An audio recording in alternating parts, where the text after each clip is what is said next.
আজি এটা আমার কারণে এটা গৌরবর দিন, আনন্দর দিন। আজি আমার এতে বগরিগুটি যে দুর্গা মণ্ডপ প্রাঙ্গণত প্রায় 5 শতাধিক মানুহে আমার দলত যোগদান করেছে।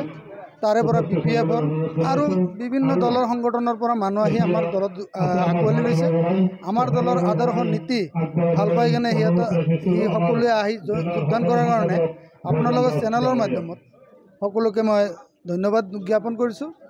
লগতে এইখিনি ক'ব বিচাৰোঁ, আমি আজিৰ যোগদান কাৰ্যসূচীটো আমি কালি আবেলি 5টা বজাতে এটা প্ৰিপাৰেশ্যন হৈছিল। হোৱাৰ পিছত আমি মানুহক যিবিলাক আজি 500 মানুহ যোগদান কৰিছে আমাৰ দলত, তেওঁলোকক আমি কাকো খবৰ দিয়া নাই। খালি মাত্ৰ এটাই আমি জনাইছিলোঁ যে আমি যোগদান কাৰ্যসূচী আমি ৰাখিম। ইতিমধ্যে আমি যেটো আমাৰ লিষ্ট আহিছে আৰু যোগদান কৰিছে 5 শতাধিক মানুহে যোগদান কৰিছে আৰু বেছি সংখ্যক প্ৰায় BPFৰ মানুহ আহিছে।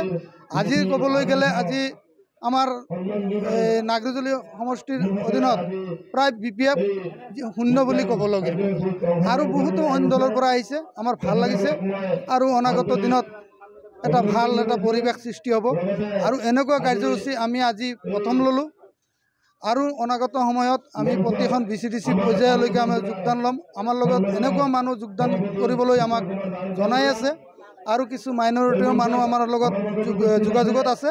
তেওঁলোকে আমাক ক'লে যে ইতিমধ্যে আমাক জইনিং কৰিব লাগে। আমি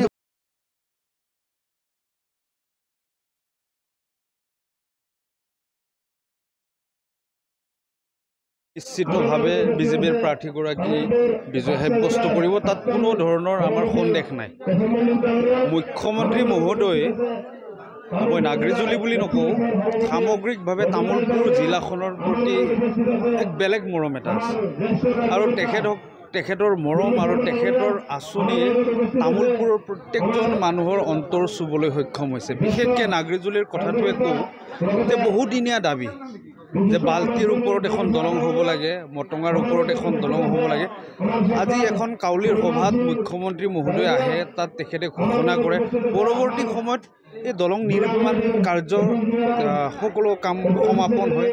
গতিকে মানুহখিনিয়ে স্বতঃস্ফূৰ্তভাৱে ভাৰতীয় জনতা পাৰ্টিৰ পক্ষত ওলাই আহিছে, কাৰণ মানুহবিলাকে বিশ্বাস কৰিছে যে ভাৰতীয় জনতা পাৰ্টিৰ লগত থাকিলে অকল দলঙেই নহয়, ৰাস্তাই নহয়, সামগ্ৰিকভাৱে মানুহৰ যিবিলাক সমস্যা, সেই সমস্যা নিশ্চিতভাৱে সমাধান হ'ব। আজি কি দলৰ পৰা যোগদান কৰিলে? আৰু মই বিৰোধীৰ স্থিতিৰ কথা নকওঁ, বিৰোধী নাই ইয়াতে। আজি আমাৰ এই যোগদান কাৰ্যসূচীত BPF দলৰ পৰা আহিছে, বহুকেইজন কংগ্ৰেছ দলৰ পৰা আহিছে, খুব শক্তিশালী নেতা, যিসকলৰ বিশ্বাসত BPFেও ভাবিছিল যে আমি এই সমষ্টিটো দখল কৰিম বা কংগ্ৰেছেও ভাবিছিল যে আমি শক্তি বৃদ্ধি কৰিম। তেনেকুৱা পৰ্যায়ৰ নেতা আজি ভাৰতীয় জনতা পাৰ্টিত আহি যোগদান কৰিছে। গতিকে এইটো এটা শুভ এটা সংবাদ আমাৰ কাৰণে যে আগন্তুক দিনত ইয়াত বিৰোধী বুলি কোনো ধৰণৰ শক্তি নাথাকিব। ভাৰতীয় জনতা পাৰ্টিৰ যিজনে কেণ্ডিডেট হ'ব তেখেত জয়ী হ'ব। নাগপুৰ জিলাৰ উদ্যোগত নাগৰিজুলি মণ্ডলৰ সহযোগত আমাৰ নাগৰিজুলি 27 নম্বৰ কনষ্টিটুৱেঞ্চিত আজি এক যোগদান সমাৰোহ আহ্বান কৰা হৈছিলে আৰু বিভিন্ন আজি 500তকৈ অধিক বিভিন্ন দল সংগঠনৰ পৰা ভাৰতীয় জনতা পাৰ্টিৰ আদৰ্শ আৰু নীতিৰ পিনে আপ্লুত হৈ আজি 500তকৈ অধিক নেতৃবৃন্দ, আজি বিভিন্ন যত জনগোষ্ঠীৰ মানুহ, আমাৰ মাইনৰিটিৰ মানুহ, আমাৰ ST মানুহ, বিভিন্ন স্তৰৰ মানুহখিনি আজি আমাৰ লগত যোগদান হৈছে। তাৰ উপৰি BPFৰ প্ৰাক্তন আগতে পৰ্যায়কাৰী মণ্ডল সভাপতি বা তেওঁলোকৰ ব্লক সভাপতি বা তেওঁলোকৰ প্ৰাক্তন BCDC চেয়াৰমেন, তেওঁলোকে আজি আমাৰ লগত যোগদান হৈছে।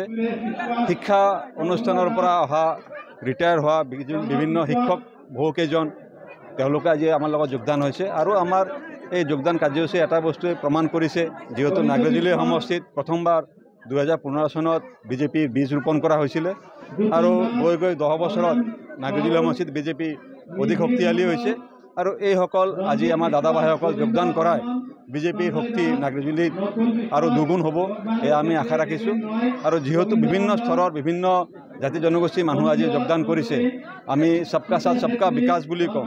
এই সবকা সাথ সবকা বিকাশ আজি আপোনালোকে ইয়াতে দেখিবলৈ পাইছে। সকলো জাতি জনগোষ্ঠীৰ মানুহ আজি ইয়াতে উপস্থিত হৈছে। সেইকাৰণে আমি বিজেপি পৰিয়াল বুলি কওঁ পাৰ্টি নহয়, পাৰ্টি উইথ এ ডিফাৰেঞ্চ। সকলো আমাৰ দাদা ভাই ভণ্টি হয়, তো সকলোকে আমি আদৰি লৈছোঁ।